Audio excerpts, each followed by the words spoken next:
Muy bien, hermanos. Hoy el tema que tenemos, podemos titularlo como una negociación efectiva o medios de negociación. No se refiere a la compraventa, sino se refiere al intercambio de opiniones, posiciones que pudieran ser diferentes entre una persona y otra, o también entre uno y varios, o sea, cuando uno se dirige a un grupo, ¿no? Eh, es Es importante ciertos conceptos que tenemos que tener en cuenta, sobre todo nosotros como creyentes. De hecho, este tipo digamos, de contenido sería muy útil siempre tratarlo en las congregaciones, porque a veces en las congregaciones, en el momento del servicio, ocurren cosas que no deberían ocurrir. Entonces tiene que ver con todo. O sea, el tema de hoy no es solamente la negociación entre una y otra parte, sino cómo, digamos, nos incluimos dentro de un marco de una situación a tratar, cualquiera que sea la situación.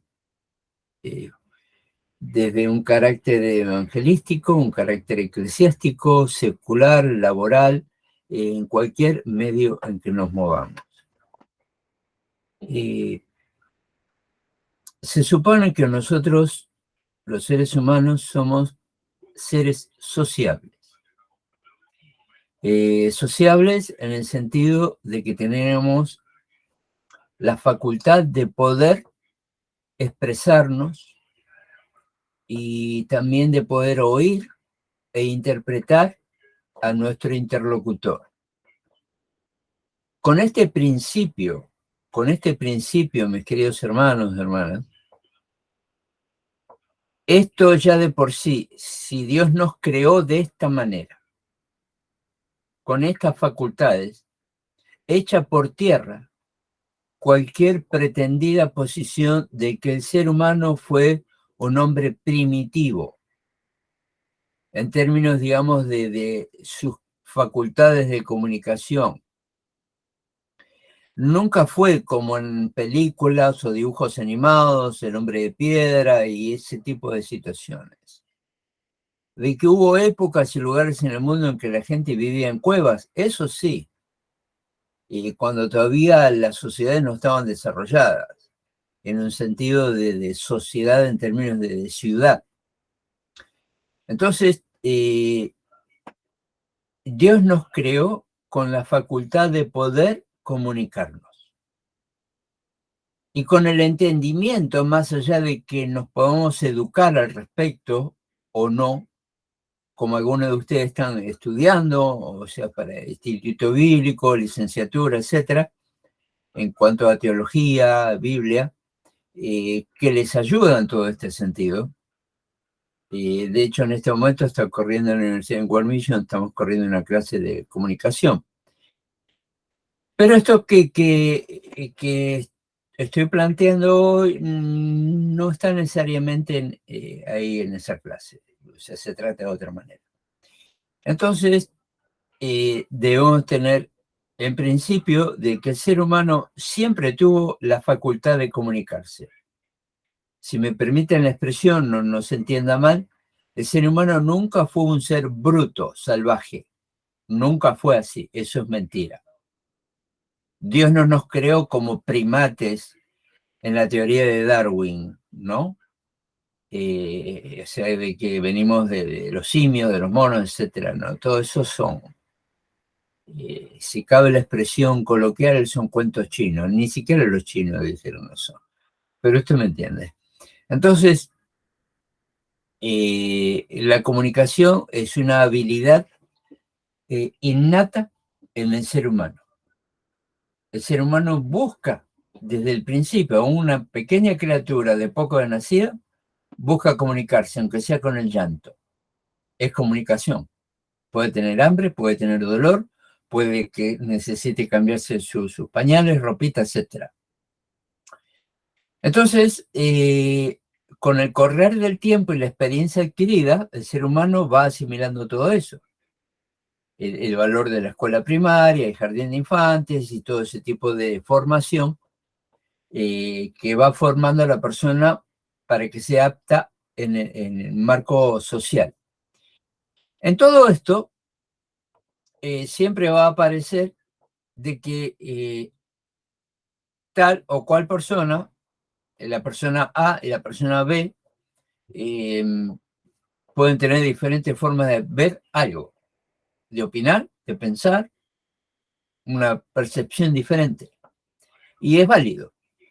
Entonces, el tema que tratamos hoy es precisamente cómo desarrollar las facultades, que en realidad las tenemos, porque, como dije, fuimos embestidos por el conocimiento que Dios nos da a nosotros como seres creados. No estoy hablando del Espíritu Santo, estoy hablando del entendimiento de la persona.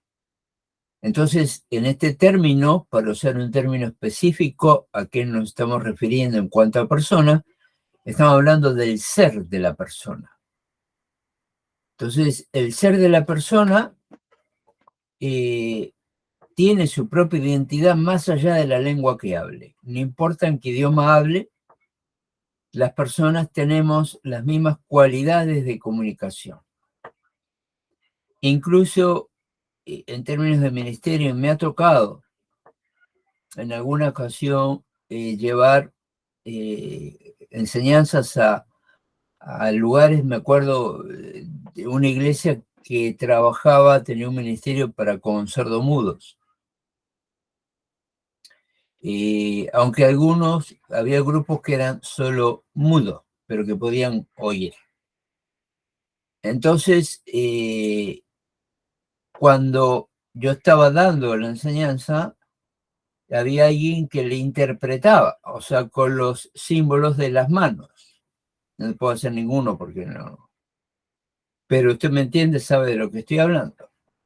Entonces, podemos observar de que Dios nos ha dado el entendimiento más allá de las lenguas y de las limitaciones.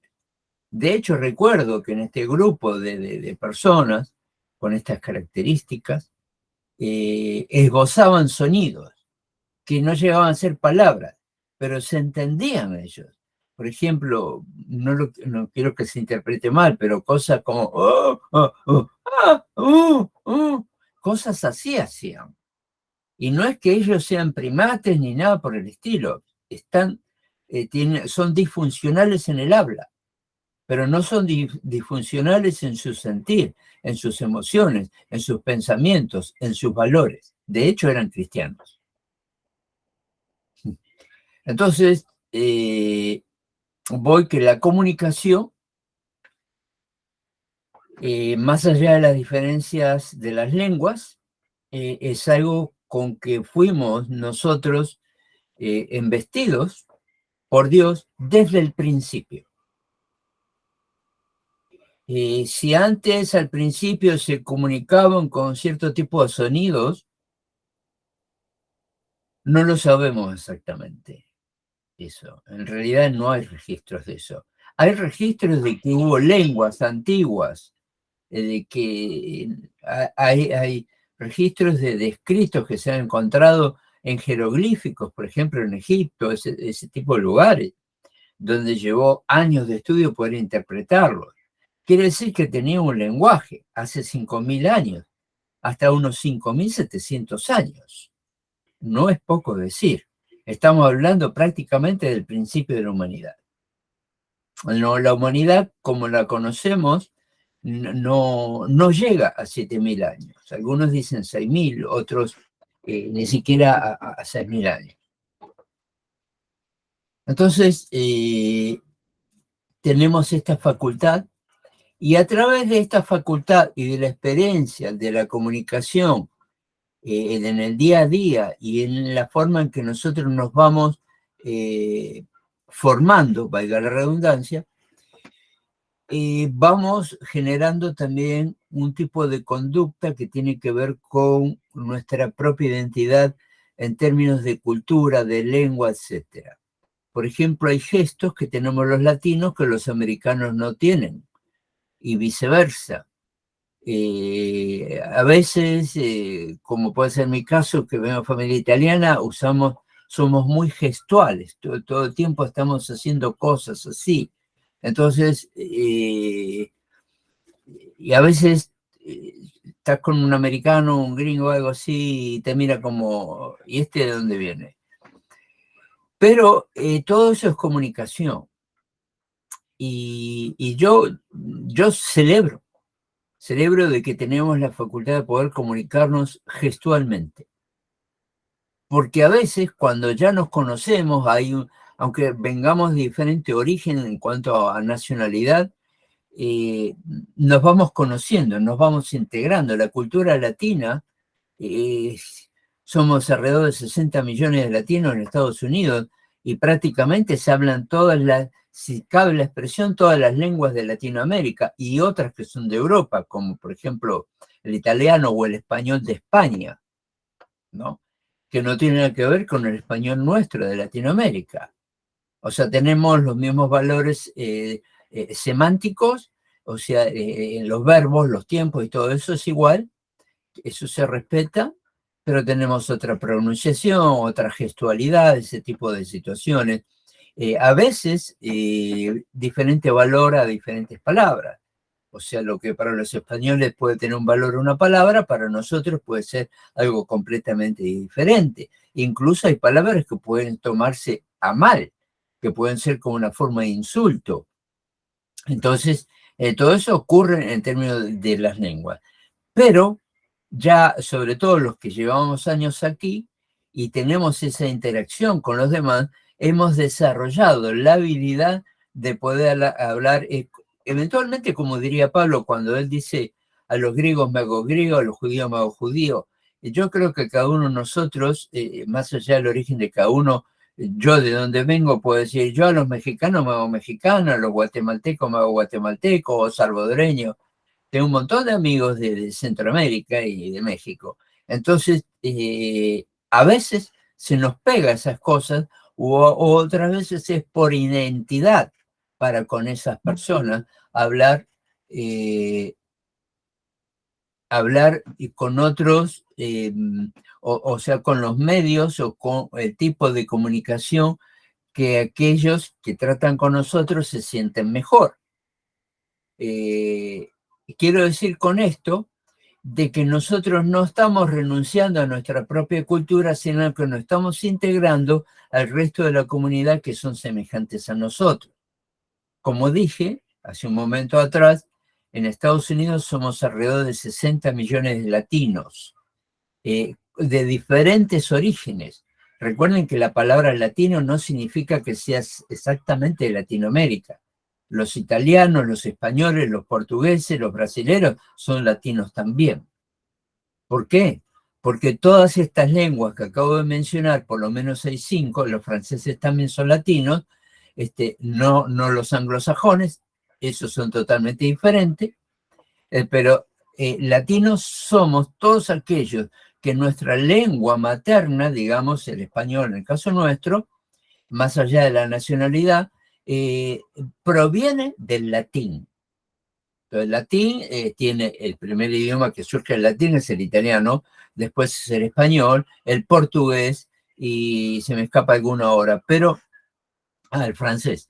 Entonces, quiere decir que somos todos latinos y tenemos diferentes identidades en términos de cultura, pero siempre hay cosas que nos pegamos, ¿no? De otras nacionalidades.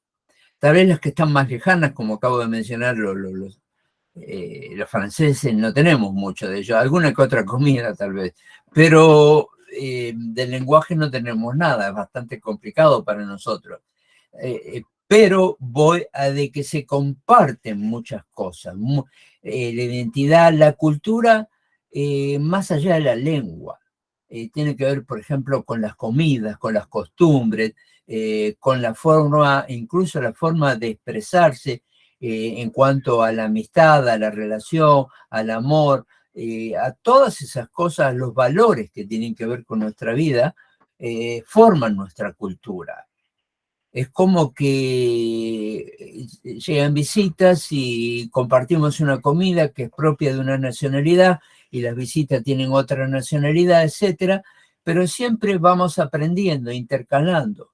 Incluso se mezclan diferentes platos de comida, ¿no? En la misma mesa, cuando hay una reunión, hay comida mexicana, hay comida argentina, hay comida peruana, etcétera. Entonces, el tema de la que estamos tratando hoy, la comunicación efectiva, tiene que ver con todo esto. Voy a ir avanzando más en términos, a enfocarme más en términos de la lengua. Pero hice esta introducción de que la comunicación efectiva tiene que ver también, sobre todo los que vivimos en Estados Unidos como inmigrantes, también hay aquellos que son hijos de inmigrantes y de que se criaron acá, pero en su casa hablaban en español y comen las comidas propias de esa familia, etcétera, ¿no? Entonces todo eso va formando una identidad común. Es decir, que tanto de un país como de otro podemos servir en la mesa diferentes platos o hablar con diferente tonalidad o acento y nos vamos entendiendo todos. Y de pronto alguien que es mexicano y me habla en un buen mexicano y le puedo contestar también de la misma manera. O sea, me estoy integrando. No es para quedar bien con la persona, es integración. De hecho, los años que llevo en este país he tratado mayormente con gente latina, entonces fui asimilando todo esto. Y sobre todo en el pastorado uno tiene en el ministerio en cual estés, siempre es necesario poder comprender a las demás identidades y que en el mejor sentido se te pegue algo de eso para poder hacer que la persona con la cual estés tratando en determinado momento se sienta de igual a igual.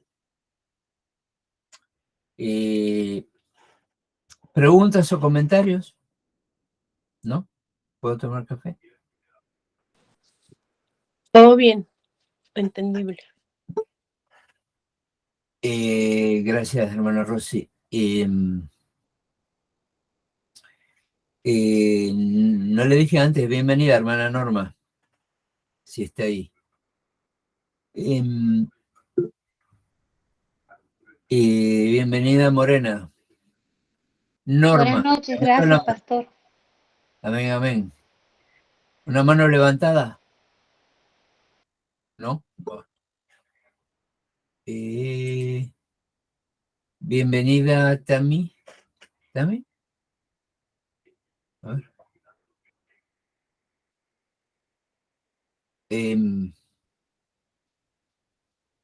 Bienvenida.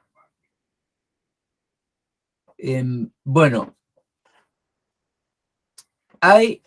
ahora le he dado toda la introducción que quería dar al respecto. A los que recién entran, les quiero decir que ya saben de que esto queda grabado y 1 o 2 días después les mando el link a través de WhatsApp para que ustedes puedan entrar a ver el video completo y ver la parte que no vieron antes, ¿no? Cuando tenemos que tratar alguna situación de esas que de pronto, ay, porque ese tipo de cosas así, donde cuando no quieres, cuando es algo espinoso, podemos decir, hay diferentes posiciones que ya están, digamos, experimentadas y están de alguna manera rotuladas, ¿no?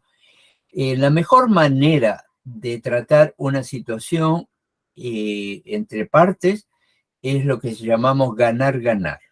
Es decir, que nadie salga perdiendo, dicho ligeramente. ¿De qué manera? Entonces, nosotros como creyentes necesitamos ponernos, o debemos de ponernos en el lugar del otro, de la otra parte con quien estemos tratando, más allá si esa parte cometió una falta.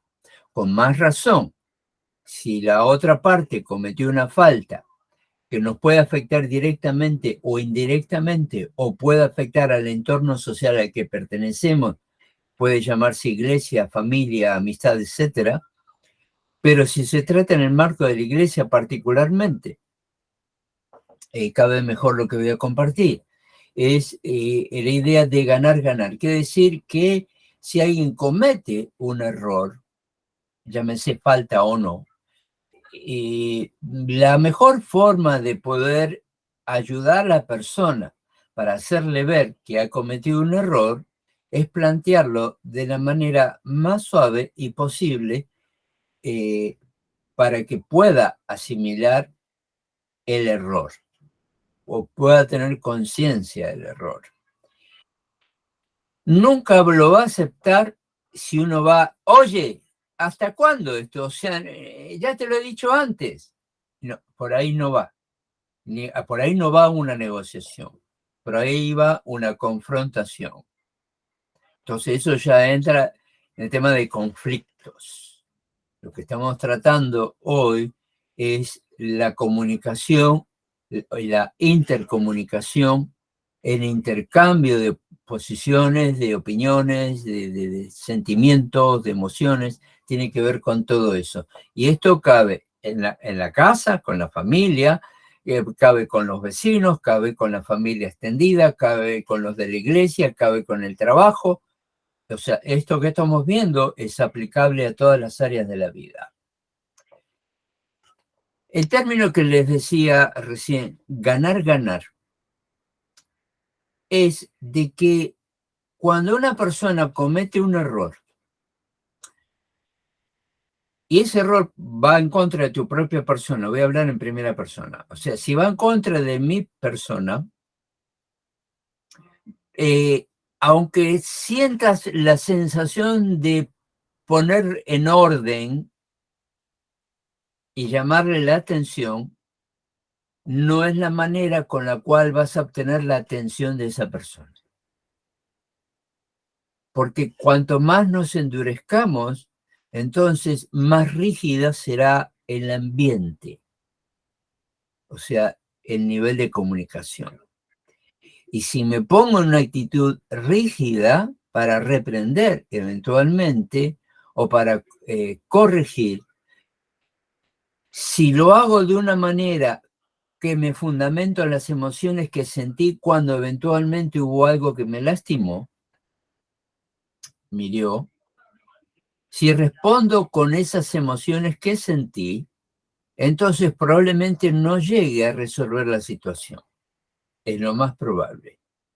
Y va a quedar de que, mira, ¿sabes qué? Mira, haz como quieras, yo ya no sé de esto, o sea, tú verás. Hermana Pera. ¿Puede volver a repetir lo que acaba de explicar, por favor? Si, por ejemplo, la situación es de que alguien viene y me dice, para entenderlo bien, hermanos, hermanas, voy a hablar en primera persona de la situación.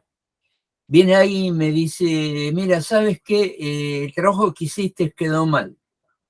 Realmente no sabes hacerlo. Me dice así. Entonces, ¿qué hago?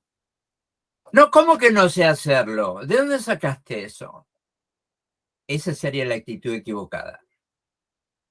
Totalmente errónea. Entonces, ¿cuál sería la actitud? ¿Qué debo hacer cuando me confronta así alguien? Incluso puede ser un subordinado tuyo o un jefe, en cualquier posición.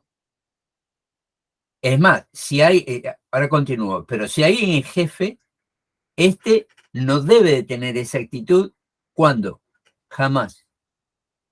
Jamás. Porque entonces no tiene la autoridad para ser jefe.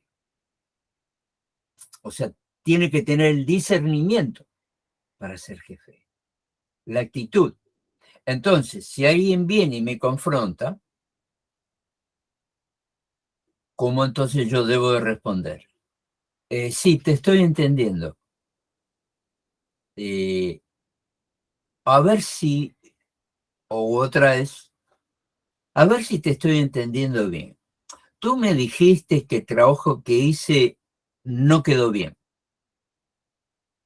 ¿Es así? Entonces, si usted observa,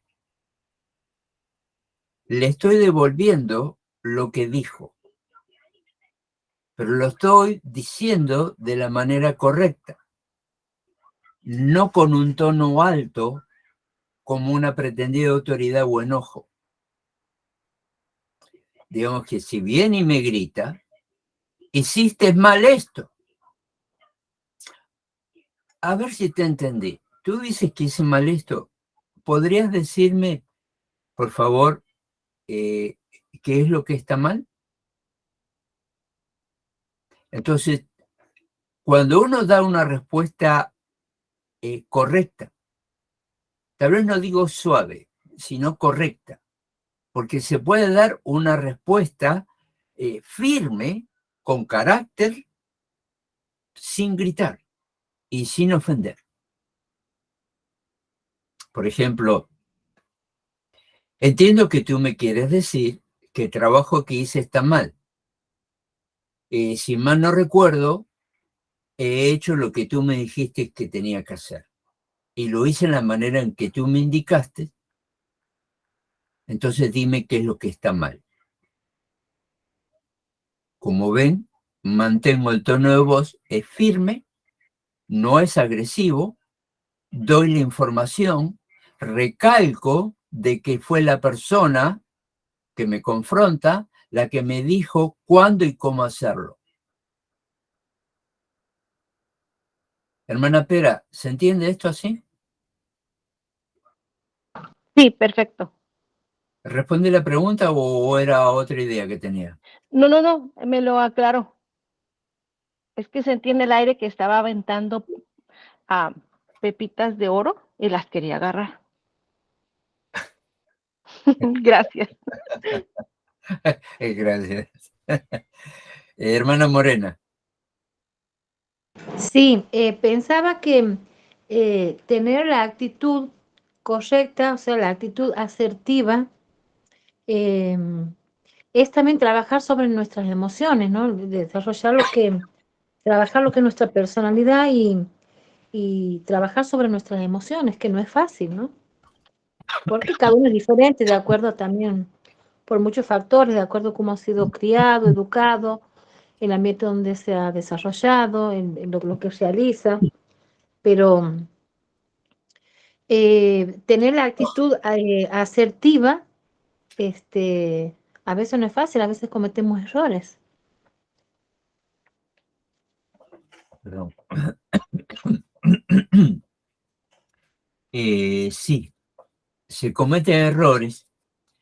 Es un buen planteo que está haciendo. Se cometen errores cuando prevalecieron las emociones.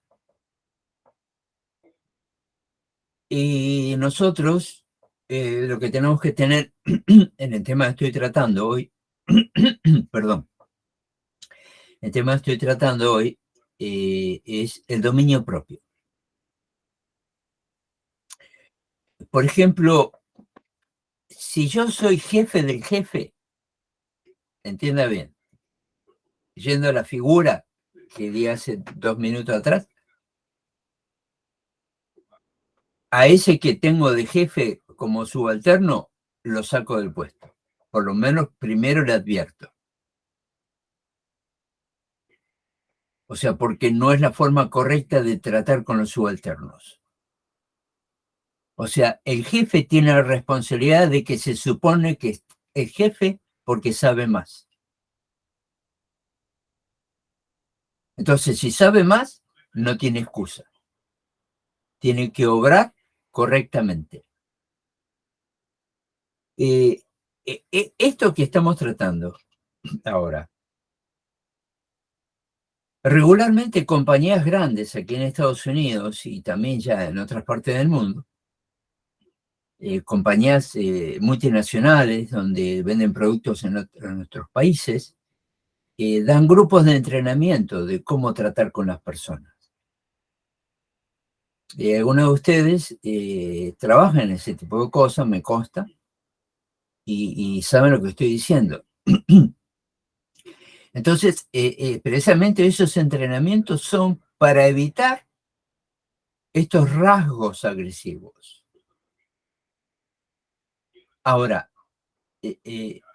estas cosas ocurren en cualquier ambiente.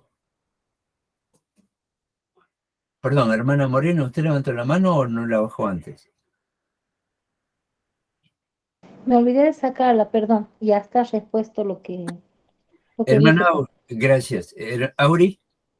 Sí, pastor, me hace recordar a una vez que alguien me dijo a mí, el problema no es lo que dices, el problema es cómo lo dices. Sí, Me hace... eso es lo que estamos tratando. Esto tiene que ver, miren, uno lo puede aprender esto en una empresa, en un trabajo. Lo puede aprender con la experiencia de la vida, de equivocarse y de pronto de tener que tragarse las palabras. Como puede ser el caso de un jefe como el que figuré hace unos minutos atrás. Si hay un jefe así, no está capacitado para eso, o no le dieron la capacitación que debería.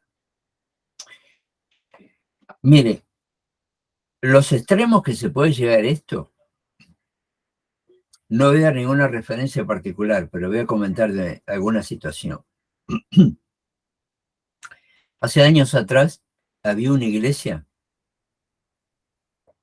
aquí en California donde el pastor tenía un séquito, o sea, no eran personas creyentes que estaban entrenadas o preparadas para tratar con la congregación, sino que prácticamente eran como matones.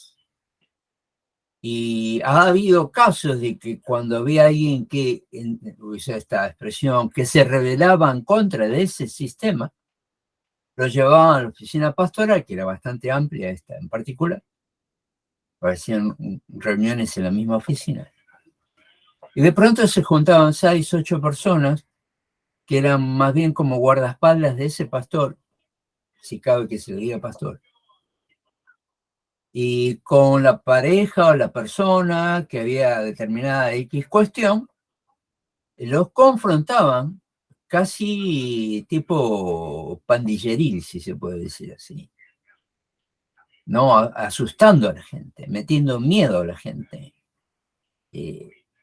Yo, en realidad, mis amados hermanos, gente que es así, ni siquiera los tomo como creyentes, sino, como dice la Escritura, tomarlo como gentil y publicano. Entonces, no, una persona que tiene a Dios en su corazón no puede tratar al prójimo así, y mucho menos si está en el ministerio. Eso no puede ser así. Se puede instruir, se puede, digamos, llamar al orden a quien corresponda, pero de la manera en que corresponda. O sea, con el respeto, con amor, con las palabras correctas, no mandar dardos de fuego, sino las cosas se tienen que plantear. Por ejemplo, a ver, entiendo que estás pasando por esta situación, fulano, que está afectando a toda tu familia. Lamentamos mucho que estés pasando por esto. Ahora, ¿tú crees que esto que está pasando tu esposa y tus hijos tiene que ver con esa relación que tú tienes fuera de la familia? O sea, no le estoy diciendo tú eres un tal por cual, en realidad mereces ser despreciado, apedreado, echado de la iglesia, te voy a reportar. No, nada de eso. O sea,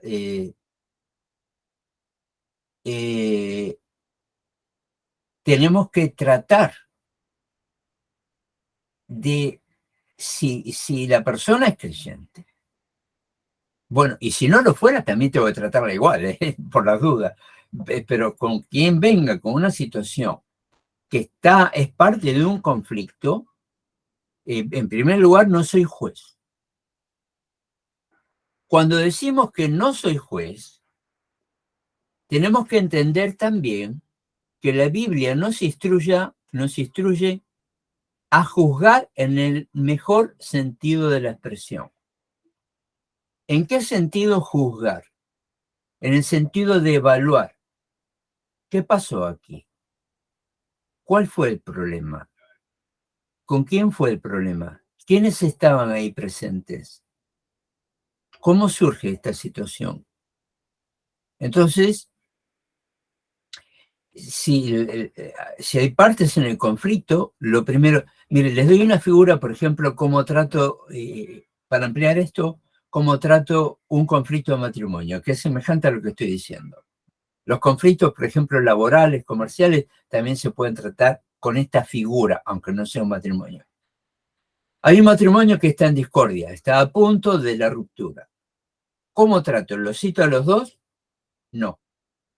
Escucho a uno, solo o sola, y después a la otra parte, individualmente, para no generar un conflicto ahí. Entonces escucho cada campana, le doy el tiempo a cada una de las partes. Entonces después, la tercera reunión es el matrimonio junto.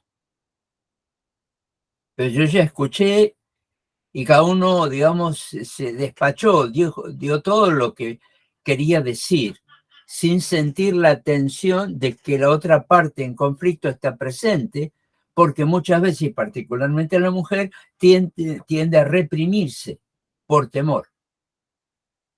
Entonces hay que escuchar a las partes en forma individual. Entonces, esta es la manera de tratar cualquier conflicto que involucre a partes, o sea, más de uno. ¿Me estoy dando a entender? Perfecto. Amén, pastor. Gracias. Entonces, vuelvo a lo que estaba diciendo antes. El primer propósito es de que las partes en conflicto se lo lleva al terreno de lo que llamamos ganar, ganar, o sea, dos veces ganar, o sea, uno y otro. O sea, cuando las cosas no se tratan de la manera en que les acabo de mencionar, y vienen los dos y termina siendo es un ring de box, de boxeo, entonces ya no se trata de algo parejo, sino de que uno gana y otro pierde, siempre. Particularmente en los casos de matrimonio. Entonces, para hacer las cosas hay que hacerlas bien y cada uno merece su tiempo. No puedes escuchar a la parte ofendida en ningún caso, no solo matrimonio, a la parte ofendida estando el ofensor allí. Tú tienes que escuchar primero a la parte ofendida. Esa es la primera parte que tienes que escuchar. No puedes escuchar primero al ofensor. No puedes darle lugar al ofensor, porque incluso le estás dando lugar a que invente situaciones inexistentes. Entonces tienes que escuchar a la víctima, vamos a llamarla así, y después al agresor, si es que es agresor. Eso lo vamos a ver cuando hablemos con la propia persona. De momento, antes, nunca tomes a uno como víctima y otro como victimario. Tú tienes que escuchar las dos campanas. Así es que se logra el ganar, ganar. Cuando tengas la reunión, pues, todas las partes. Si no, si lo haces a la inversa y llamas primero al ofensor y luego al ofendido, el resultado va a ser ganar, perder. Siempre.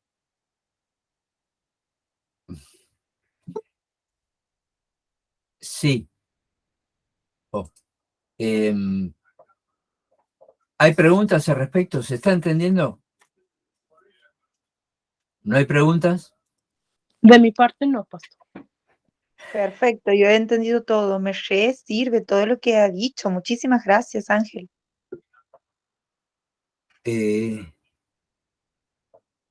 Claudia, bienvenida. Gracias, hermanos. Entonces, cuando hay un término que se usa en este tipo de negociaciones que se le llama resultado cero. No es que no sirva.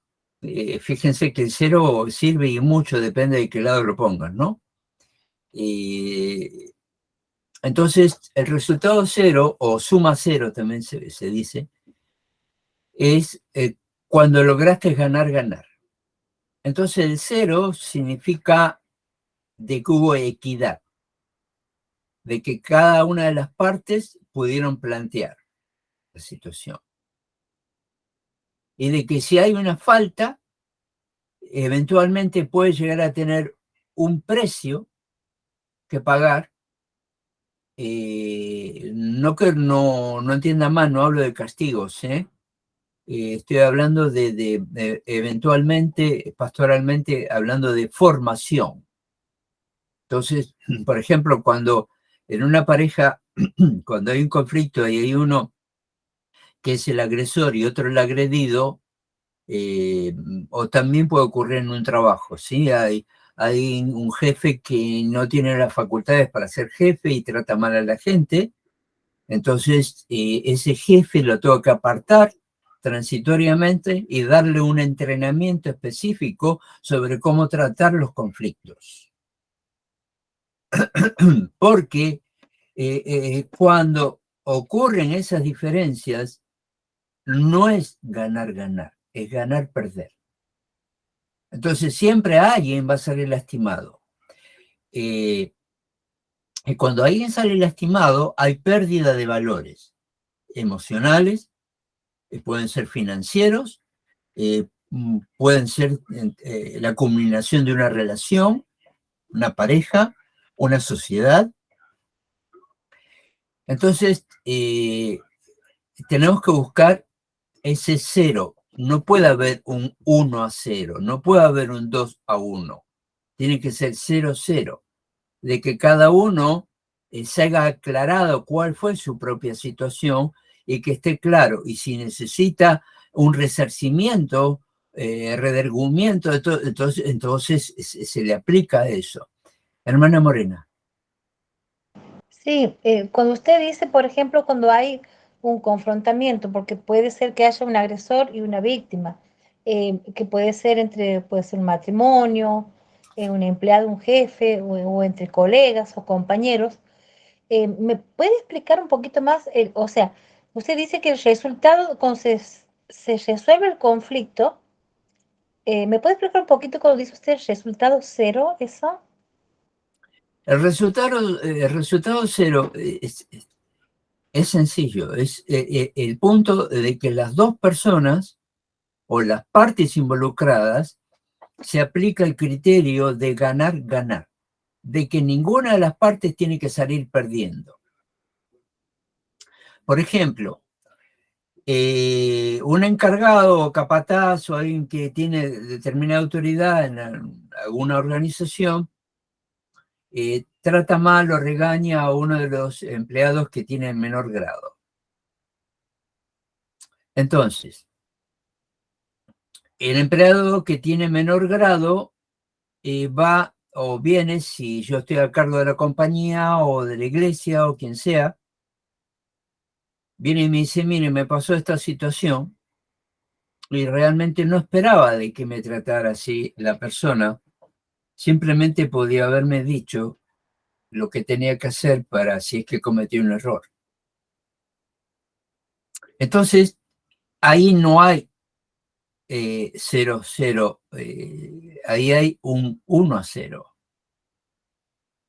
Y es que hay una parte que es el ofensor, hay una parte que se siente herida y que sale perdiendo por consecuencia, hay una pérdida emocional. Y si esto ocurre en cualquier ámbito, tanto en el matrimonial como también en el laboral o eclesiástico. Porque cuando hay una persona que se siente que no fue aceptada, que no fue comprendida y eventualmente que fue mal juzgada porque el que está en autoridad eventualmente levantó un argumento que de pronto puede ser falso o tal vez está un tanto desdibujado de la realidad. Entonces a eso no se le puede llamar ganar. Hay alguien que está perdiendo y se transforma en que está perdiendo en la víctima. Y el otro, la persona que ofendió, es el victimario. Y no se puede justificar por el hecho de que esté en autoridad. Es que soy el capataz o el jefe, lo que sea. O incluso el dueño de la compañía. El dueño con más razón tiene que actuar en forma como si fuese el patriarca, hablando en términos bíblicos. O sea, tiene que ejercer autoridad, pero la autoridad tiene que ser en amor. Fíjese lo que le dijo, a ver, ¿se acuerdan? Que Jehová te reprenda, Satanás. Entonces, ya el que lo está diciendo está yendo a la autoridad máxima para que sea reprendido el agresor. No está pagando mal por mal. ¿Me estoy explicando? Sí, pastor. ¿Quién me había preguntado? ¿Morena fue? Sí, pastor, estoy entendiendo perfectamente. Muy bien. Gracias. Bueno, entonces, cuando se da el caso de ganar-perder, como acabo de decir,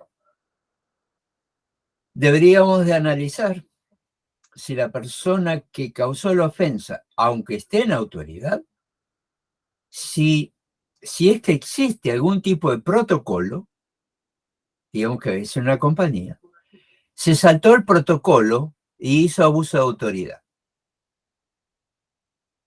Por eso siempre primero hay que escuchar a la víctima. Porque el que está en autoridad siempre va a presentar un argumento de autoprotección por su propia posición, más allá de si es justo o no, porque es algo humano.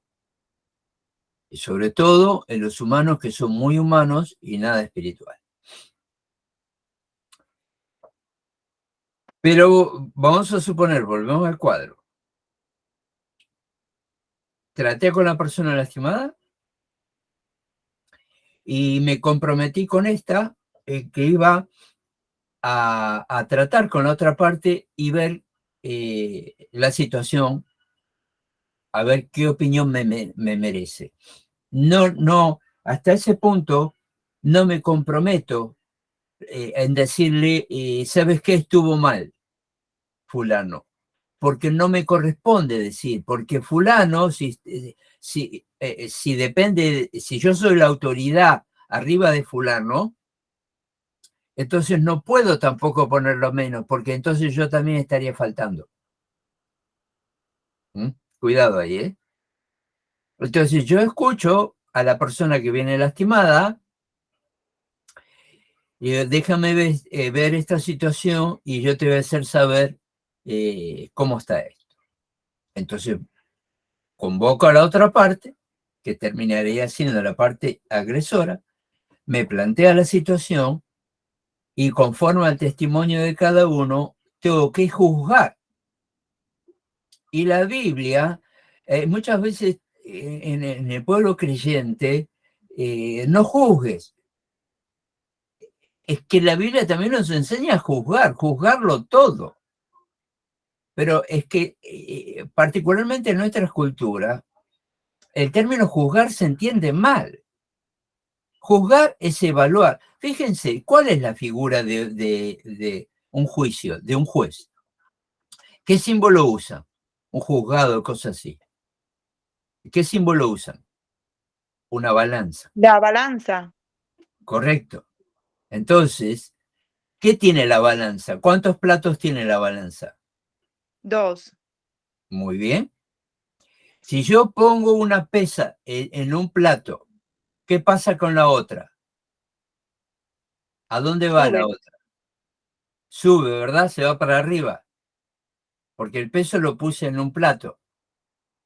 ¿Ok? Sí. Lo pongo en este plato y el otro se va para arriba por el propio peso de este. Eso ocurre emocionalmente cuando alguien que está en autoridad afecta a alguien que es un subordinado. Sí, Morena. No habría equidad. Claro, no habría equidad. Entonces la equidad me toca si yo estoy al frente de la compañía, de la situación, de la iglesia, de lo que fuere. Porque todo tiene el mismo criterio, ¿ok? O sea, esto es algo global, lo que estoy tratando. Ocurre en un matrimonio, ocurre en la iglesia, ocurre en un trabajo. ¿Mm? Entonces, si viene, digamos, el que es el capataz y que tuvo el conflicto con el empleado, el subordinado, le escucho, pero tengo que evaluar. Y ahí entonces entra, sea creyente o no, entra el discernimiento. Cuidado que el discernimiento no es exclusividad nuestra como creyentes, ¿eh? El ser humano está dotado de discernimiento. La Escritura dice discernir. Incluso lo dice en el Antiguo Testamento. Entonces, tengo que evaluar eso. ¿Cómo hacían cuando venían con quejas a Moisés? Tenían que venir las partes. ¿Cómo hacían cuando David juzgaba? ¿Se acuerdan las dos mujeres que disputaban al bebé? Entonces, y David actuaba sabiamente. Entonces, debemos nosotros, sobre todo nosotros como creyentes, tener la sabiduría de juzgar. No tengas temor a la palabra juzgar. Debemos de juzgar todo el tiempo. No me entiendan mal lo que estoy diciendo. Siempre vas a estar evaluando. Por ejemplo, juzgar también quiere decir cuando tienes que salir y entonces, mira, a ver cómo está el cielo. ¿Va a llover hoy? Estoy juzgando. ¿Me estoy explicando? Estoy juzgando si creo que va a llover y entonces agarro el paraguas. Entonces, eso es buscar el balance de todas las cosas. Alguien levantó la mano antes. Tami. Bueno. No, era yo, pastor, que decía que usted dijo David y era Salomón. Sí. Volvió a salir Tami recién. ¿Usted iba a decir algo? No, perfecto. Estoy escuchando todo atenta. Me gustaría escribir, pero justo estoy cenando, así que Oh, ok. no puedo. Pero yo después en la grabación sí voy a escribir. Ok, cómo no. Entonces, vamos a poner algunos ejemplos ahora de esto. Lo que trata de una negociación efectiva. Cuando hacemos preguntas tenemos que comprender siempre lo que estábamos diciendo, las razones del interlocutor, o sea, quién llega a nosotros con la situación que nos plantea. Eso es fundamental tenerlo.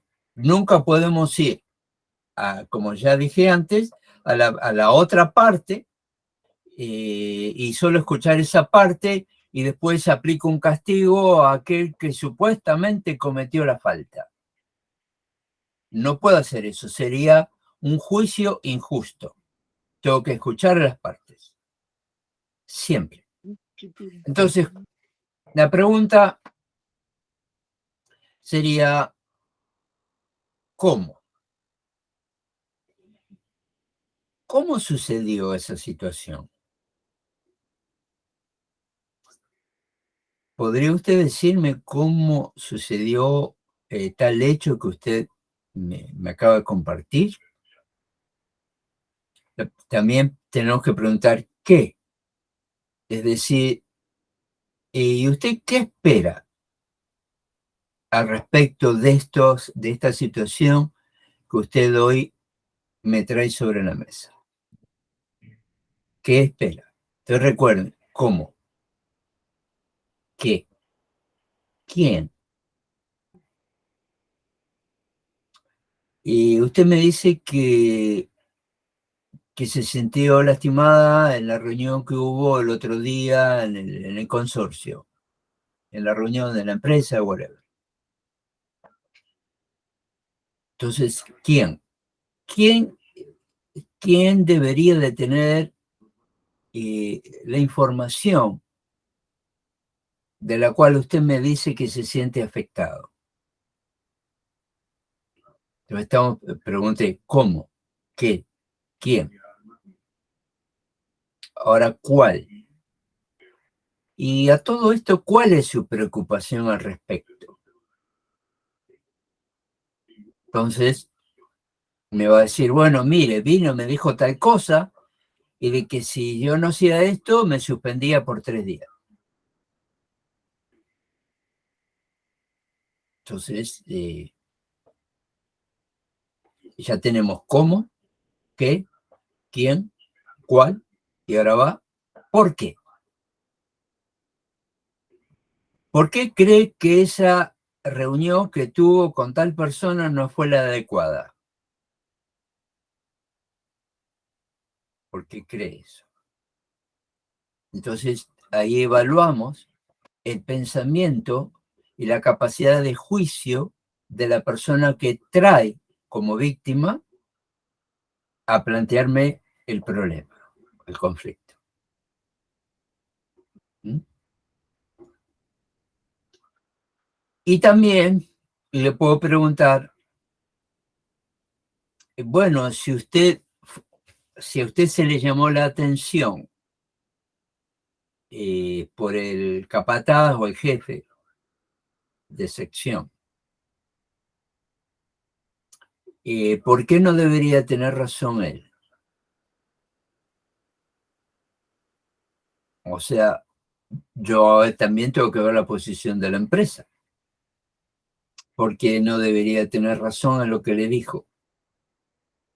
Y entonces, esto nos lleva a esta última pregunta, que es, ¿para qué? Es decir, si alguien vino y le planteó esto a usted, ¿para qué sería que lo planteó? ¿Hay algo que usted no me está diciendo hasta ahora? ¿Hay algo que yo deba de saber? En estas dos preguntas que hice ahora, la mejor es la última. En vez de decir, hay algo que usted no me está diciendo, eso sería confrontativo, en realidad no es lo ideal. Lo ideal sería, ¿hay algo que yo deba de saber? O sea, que deba saber en términos de que debo de evaluar, de juzgar. ¿Mm? ¿Cómo? ¿Qué? ¿Quién? ¿Cuál? ¿Por qué? ¿Por qué no? ¿Para qué? Son las que planteé ahora. Estas preguntas, esta forma de pregunta, ¿cómo? ¿Qué? ¿Quién? ¿Cuál? ¿Por qué? ¿Por qué no? ¿Para qué? Son preguntas que se llaman abiertas. Todas esas son preguntas abiertas. Ahora le voy a plantear las, que son menos, las preguntas cerradas. Y cuidado con estas. Viene alguien y plantea algo. Y dice, ¿estamos de acuerdo? Sí, Sí, Pero fíjese cómo estoy haciendo el planteo. ¿Estamos de acuerdo? Ok. Mira, Juanito, sabes, tú entras a trabajar a las 9 de la mañana. La semana que viene vas a entrar a las 8, vas a tener 1 hora más por día. ¿Estamos de acuerdo? No. Ah, no. ¿ve? ¿Ve? ¿Cómo es la pregunta cerrada? Porque estoy imponiendo con la misma pregunta. No es una pregunta de interrogación, es una pregunta imperativa. Lo estoy imponiendo. Entonces, ¿estamos de acuerdo? Es muy relativo y es confrontativo. Estas son preguntas cerradas. Hay otras. Bueno, Juanito, lo que le dije, ¿lo puedo asumir? ¿Le estoy dando opción? No. Es una pregunta cerrada. ¿Lo puedo asumir? ¿Vas a hacer lo que te digo? Sería algo así. Entonces, esa es otra pregunta cerrada. Otra. A ver si entendí bien. ¿Usted no puede? En términos como amenaza, ¿no? No puede. Porque puedo seguir y decir, bueno, entonces me busco a otro, ¿no? Gracias por su servicio. Bueno, mire, conforme a lo tratado, yo creo que, bueno, a usted le parece bien, ¿verdad? Así lo hace un vendedor de autos, por ejemplo. Como le estoy diciendo, las preguntas cerradas, así lo hace el vendedor de autos. Te confronta. Entonces, busca por momentos de elevar a la persona que se siente importante y que necesita ese producto. Pero al momento de cerrar la venta, aprieta para que cierre la venta. Entonces no hay flexibilidad. Bueno, ¿le gustó el vehículo? Estos son los números, mire. Usted va a tener que pagar X por mes. ¿De acuerdo? No, es mucho para mí. Entonces, estas 4 fueron las preguntas cerradas. Cuidado con esas preguntas. Y mucho más, mis hermanos, hermanas. Si estas preguntas cerradas ocurren de un pastor a un congregado, como decía alguien que conozco yo de allá de mi rancho, ¿sabes qué? Me pego una carrera que los tacos me pegan en la nuca. Salgo y no me ven más el pelo. Un pastor nunca tiene que hacer preguntas cerradas. Nunca tiene que confrontar con esta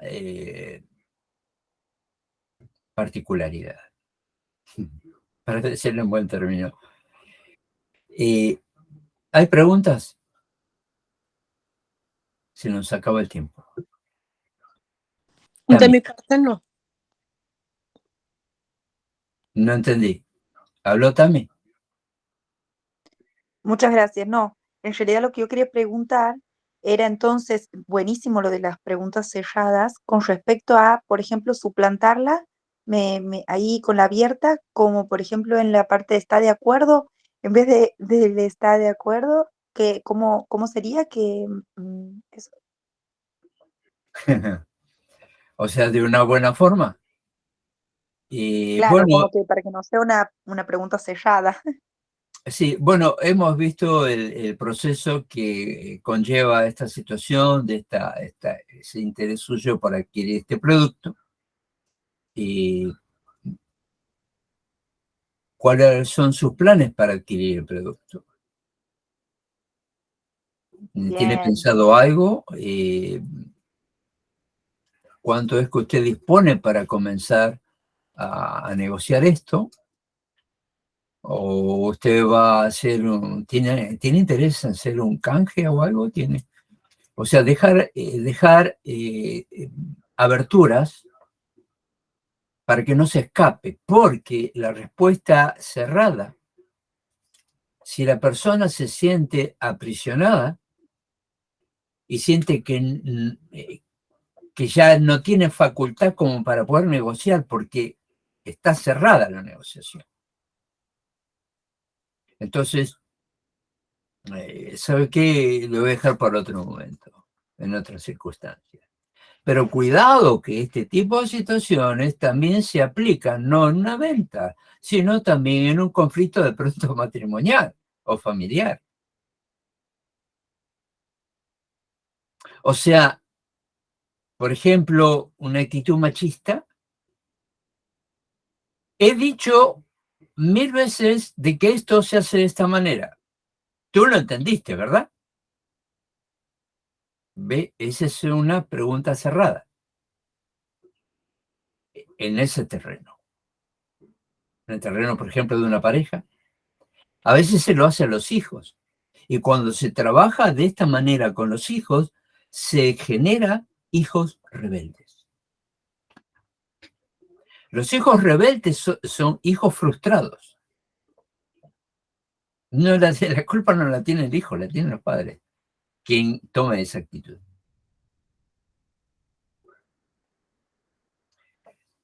Moreno, ¿usted había levantado la mano o me equivoco? Sí, me surgió una pregunta, pero igual, claro, se me vino a la mente, ¿por qué un pastor no debe hacer preguntas cerradas? Bueno, la respuesta es obvia, pero bueno, me surgió esa pregunta en la mente, aunque está todo claro. A ver, como pastor debemos de ser pacificador. Como Jesús cuando pregunta, ¿quién dices tú que soy yo? Entonces, está pasando eso. Y está evaluando. Entonces, cuando le planteas algo semejante a una persona de esta forma, la persona va a tratar de ubicarse, va a pensar, ¿dónde estoy? O sea, ¿dónde estoy parado?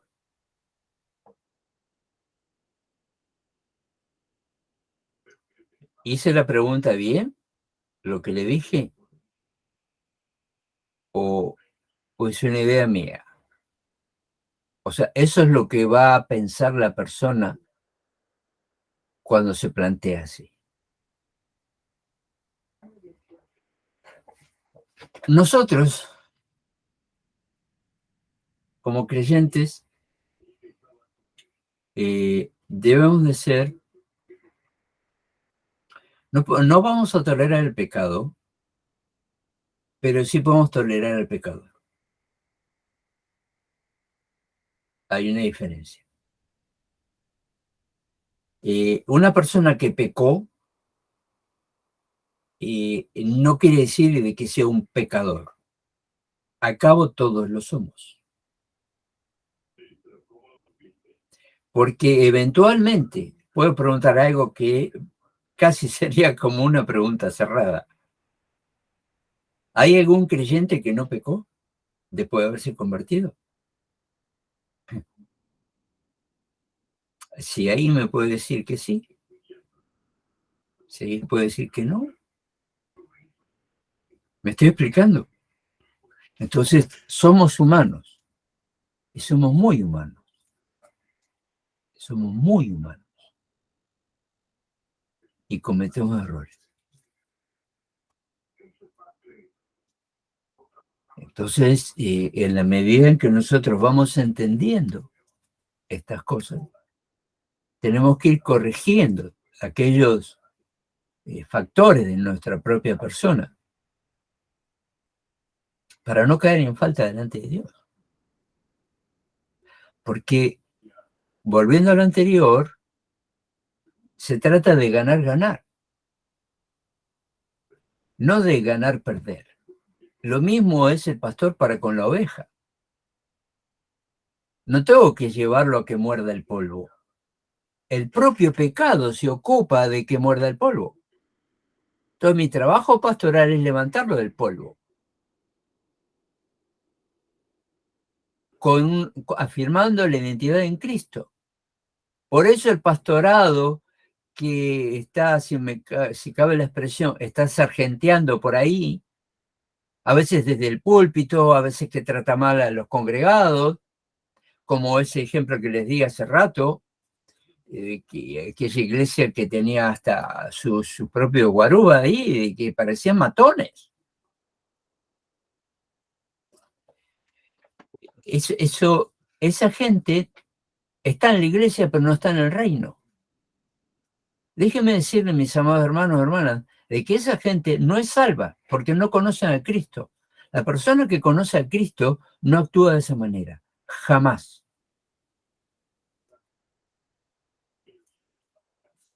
Porque es soberbia. Pretende estar más alto que la cruz.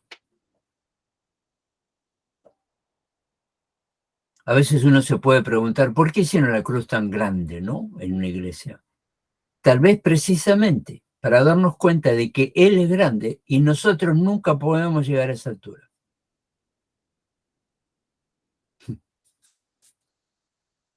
La cruz que uno se puede colgar del cuello, yo particularmente no la llevo, pero tampoco juzgo a que la lleve, pero en realidad no hace una diferencia.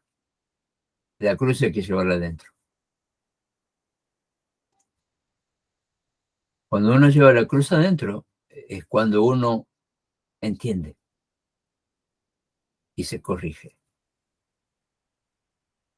La cruz es aquella de que nos va a ir rederguyendo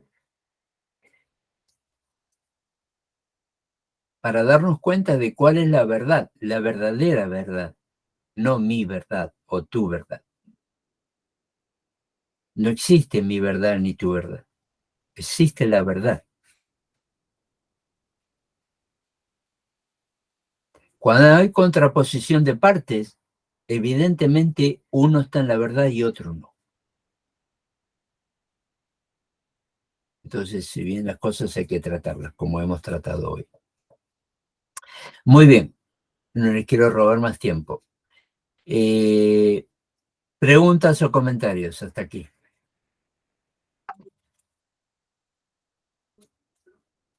Muchísimas gracias. A ustedes. Yo no tengo preguntas. Gracias, pastor. Gracias, hermana Rosy. No hay más preguntas, entonces. Bueno. ¿Será que se quedaron todos silenciosos? Muy buena clase, pastor. Muchas gracias. Sí. Sí. Si no, me voy a sentir solo acá. No. Somos Estoy contenta. Estoy 8. muy contenta porque Dios me ayuda a encontrarme personas como ustedes. Gracias, pastor. Sí, amén. Hermana Tami, ¿usted es la primera vez que llega hoy o me equivoco?